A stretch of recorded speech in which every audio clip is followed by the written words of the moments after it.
3 साढ़े 3 साल की थी जब मेरे पापा की वफ़ात हो गई। खालिद का अटैक हुआ था मेरी मम्मा को 15 दिन पहले।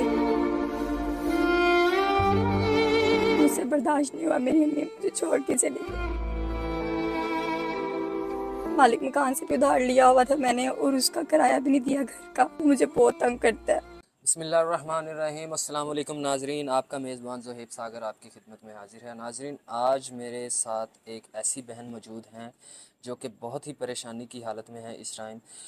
नाजरीन, 3 साल की उम्र में बाप का दुनिया से चला जाना और उसके बाद माँ का बेटी की परवरिश करना और इनको पढ़ाना लिखाना, जॉब तक पहुंचाना, और उसके बाद अचानक 4 माह पहले बीमार हो जाना इनकी वालदा का, और इस कदर बीमार हो जाना कि इस बहन ने जॉब छोड़ दी, अपनी माँ का इलाज कराने के लिए सरकारी हस्पताल में धक्के खाए, लोगों से उधार मांगे और इवन के किराया तक जो है ना वो नहीं दे पाई।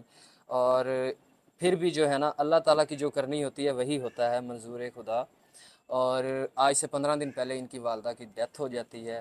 ठीक है, तो ज़माना इतना बेहिस है नाजरीन कि इनके जो मालिक मकान हैं और जिनसे इन्होंने उधार वगैरह लिया हुआ था वो इनको इतना परेशान कर रहे हैं, इतना परेशान कर रहे हैं, जिसकी वजह से ये बहन जो है ना आज हमारे पास आई हैं और इन्होंने हमें कॉल की, हम इनके पास आए। ठीक है, और हमने इनकी सारी कहानी जो है ना वो पहले इनसे सुनी और आपको भी जो है ना वो सुनवाते हैं इन्हीं की ज़ुबानी। चलें आए इनसे बात करते हैं और जानते हैं इनके क्या मामलात हैं और कैसे गुजर रही है ज़िंदगी। अस्सलाम वालेकुम। वालेकुम जी अस्सलाम। बहन, कैसी हैं आप? मैं ठीक। बहन, कैसी ज़िंदगी गुजर रही है अब आपकी? बहुत मुश्किल से ज़िंदगी का गुजारा हो रहा है माँ बाप के बगैर।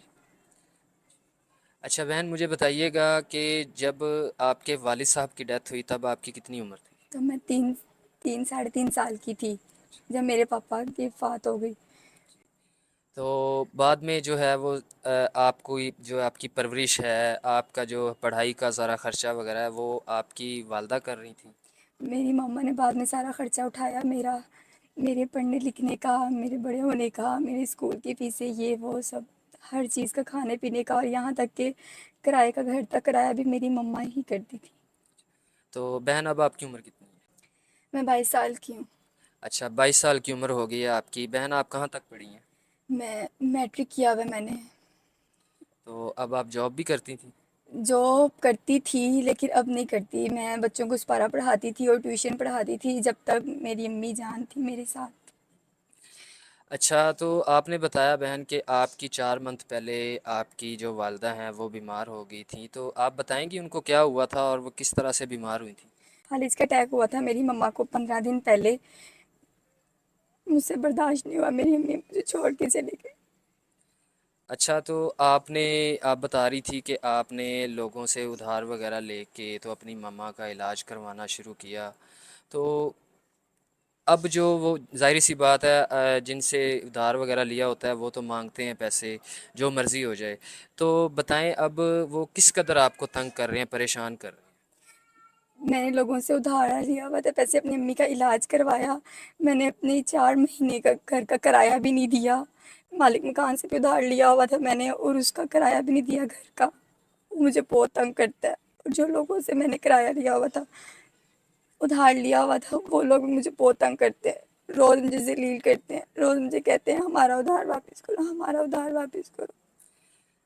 अच्छा मेरी बहन, मैं आपसे हमारे जो देखने वाले हैं अगर उनमें से कोई भाई आपकी हेल्प करना चाहे, आपसे शादी करना चाहे, आपकी अगली ज़िंदगी को बेहतर बनाने की कोशिश करना चाहे, तो क्या आप उनसे शादी करने के लिए तैयार होंगी?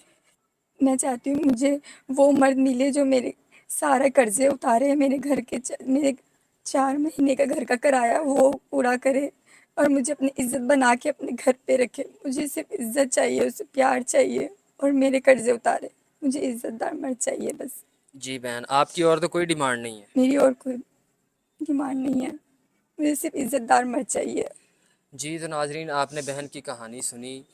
बहन बहुत ज़्यादा परेशान है।